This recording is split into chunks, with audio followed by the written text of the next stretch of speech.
So we're going to start with our 2 eggs. 2 eggs, okay. And normally I would do 3 eggs for pasta dough, but since we're going to be using our spinach here, we're going to, supplement that, for that last egg. Now, how much spinach is that? Did you just cook down maybe like a pound of spinach? Because spinach, when you cook it down, is nothing. Yeah, that really was about a pound. Yeah. And it cooks down to just this little amount. It's going to give a nice, pretty color. Yep. All I did was I blanched this in hot water for about 30 seconds, and then brought it over to the blender, pureed it, and that's it. Okay. All right. So from here, we're going to mix all of our wet ingredients. When doing this, I always like to keep one hand wet, one hand dry. Wow, who does that sound like? Because if I ever need a little extra flour or Right. anything, I've got a relatively clean hand to work with. I always say you have to keep that hand clean so you can answer the phone. There you go. Yeah. This is pasta fresca, not pasta seca. Pasta seca is dried pasta that you would buy, in a package. So fresh pasta like this with eggs is a totally different thing. And it cooks a lot faster. Oh, very much. Much faster. Yes.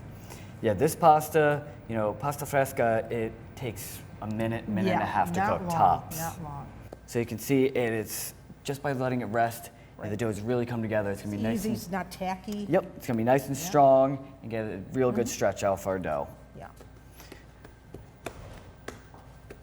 So I'm going to start by just dusting it with a touch of flour, just to help with getting it through this machine and making sure that it doesn't stick. Yeah. Yeah, it seems so far so good. Yeah. I'm going to get a little bit thinner with every one. Now, how thin do you really want it? I'm glad you asked. You really want to go just about to, I don't want to say see-through, but you want to start seeing the back of your hand through there. The texture of the pasta is everything.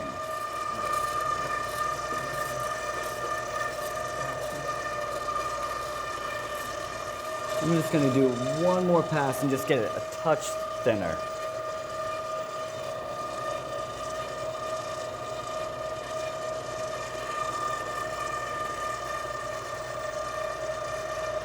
I told you we'd be in New Jersey.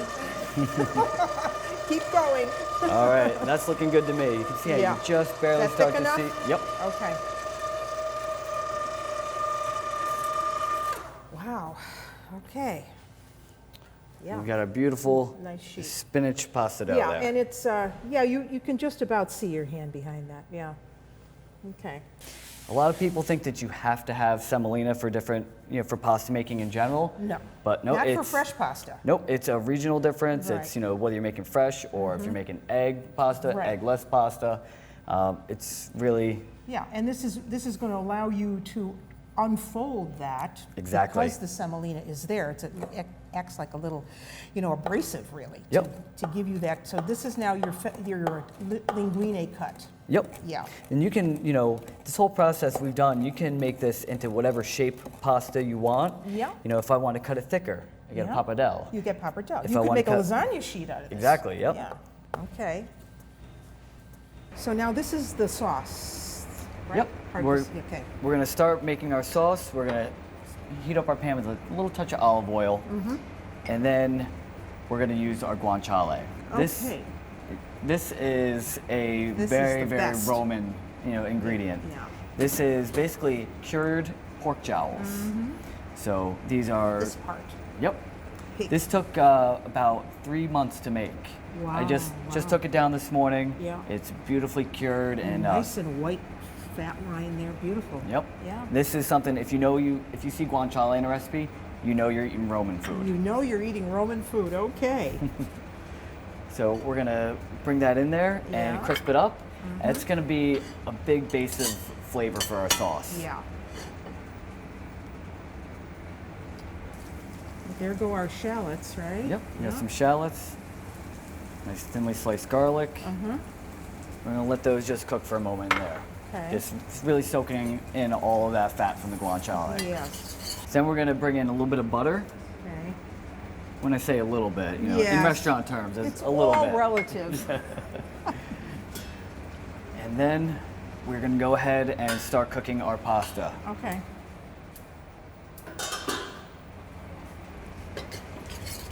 So we are gonna use some of the water Yeah. from this. At the but- end, that's always important. Yep, but you wanna make sure that you have that starch from the pasta in that water, and then that's gonna help really thicken the sauce up. Right, right. All right, and then last thing we do before we add in our pasta sauce is we're gonna take this beautiful pesto we made earlier. Yes, the watercress pesto. Oh, beautiful. So the pesto, when you're using it as a pasta sauce, it really needs some sort of medium, whether it be, you know, a burrafuso or a little bit of cream. Something, yeah. Yep, because otherwise it's just gonna end up an oily mess on your plate when you hit it with the fresh pasta. So now we're gonna get a nice creamy sauce. Beautiful. It really is pretty. From here, our pasta is ready. Yeah, not even 2 minutes. Nope. It's fresh pasta, like you said, it's very, very quick. Gorgeous. Now I'm actually gonna take a little bit more of our pasta water. Because there's starch in that water, and that's what's going to help bind that sauce to the pasta. Beautiful. And then, to really help it bind, I'm actually gonna bring in a little bit more Cheese. of our pecorino romano here.